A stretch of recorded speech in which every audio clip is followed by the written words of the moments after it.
So as we continue to walk through this guide to dealing with depression, and we think about how depression is this feeling of being weighed down and burdened, and you sort of lose hope and you're despairing. And we've talked about how really the source of it is just a wrong view of God, that God really does love you, and this wrong view that you're separate from God. And that can lead into a wrong view of ourselves. And as an identity, depression is not an identity. It's something that you're struggling with. Right. But as we're learning about who God is and who we are and how to love ourselves, I just really caution people not to use that I am depressed, right, because you're claiming an identity that's not yours to claim. Right. Depression is not an identity. That's a great point. It's sort of like the great commandment that Jesus gives when he's saying the most important commandment is to love God, love yourself, and in loving yourself the way that God intended you to love yourself as his creation, this allows us to love others. So when we see the breakdown that produces a kind of depression in us, it's the wrong view of God, the wrong view of ourselves, which leads to a wrong view of others and a separation between me and another, or you and I, or however that works out.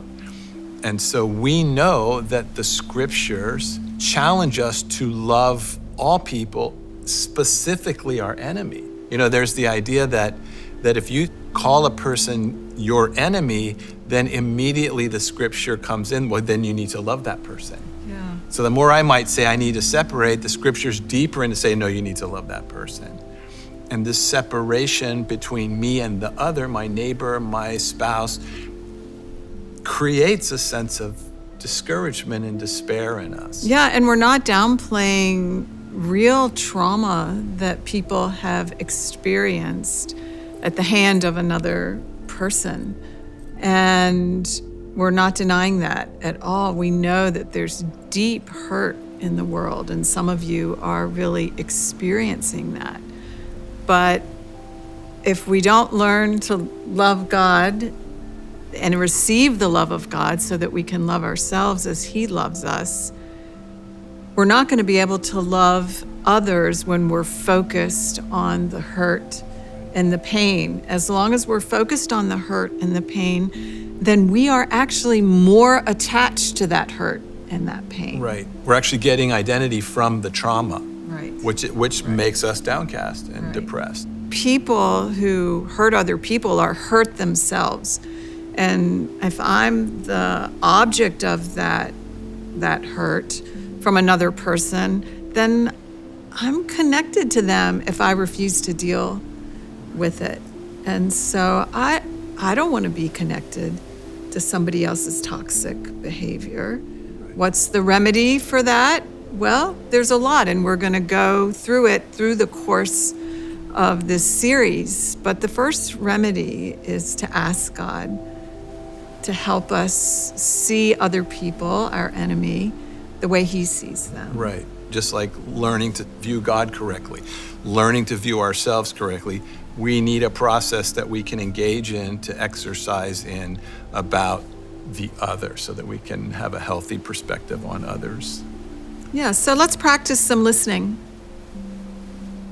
Take a drink of water and let's breathe in, deep belly breath, expand your diaphragm so your lungs can fully fill. Get that oxygen in your body, in your brain, in your heart. And let's try a different kind of breathing this time. We call it 4-7-8. So breathe in on 4, 2, 3, 4. Hold it for 7, 2, 3, 4, 5, 6, 7. And slowly let it out for 8, 3, 4, 5, 6, 7, 8. Now repeat that pattern again. Let's do it 3 times.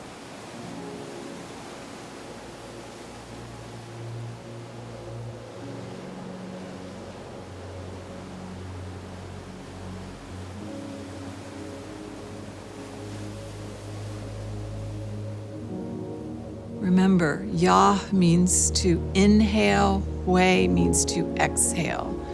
It's such a beautiful exercise in just worshiping God with your body, bringing your mind into focus so you can really hear from God.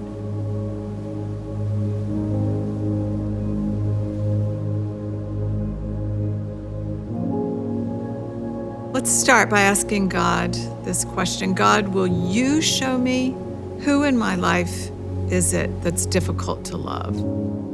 There's a lot of people that are easy to love, but you call us to love our enemy. What person do you want me to focus on right now that I'm having trouble loving? You show me who it is. And as that person comes to your mind, just take note of it. Keep that person in your mind. So God, as we open our hearts to receive from you, show me how you see the person in my life that I'm having trouble loving. What do you see when you look at them? Help me to see them with your eyes.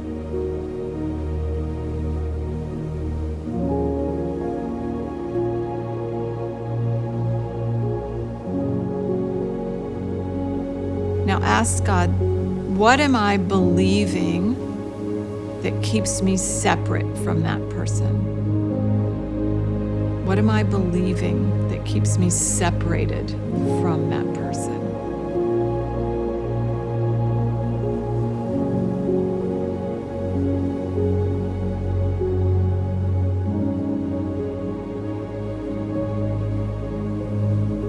And God, will you tell me what's really true in this situation? What is really true in this situation?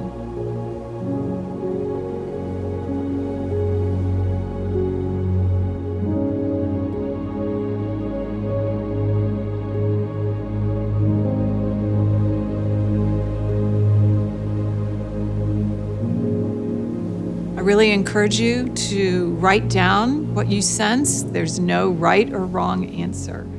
We're just learning to hear from God and telling the truth about what we're sensing. So I really encourage you to journal. And again, let's stay engaged throughout the day and find time this evening and just ask God this question before you go into the next day. God, who do you want me to show love to? I'm learning to receive your love. I'm learning to love myself. I'm learning to love others. Who do you want me to show love to in the coming day? And how do you want me to show it? In the truest sense of my identity, fully connected to you, how do I show that love? And I encourage you always to end with the prayer that changed my life. God, what else do you want me to know?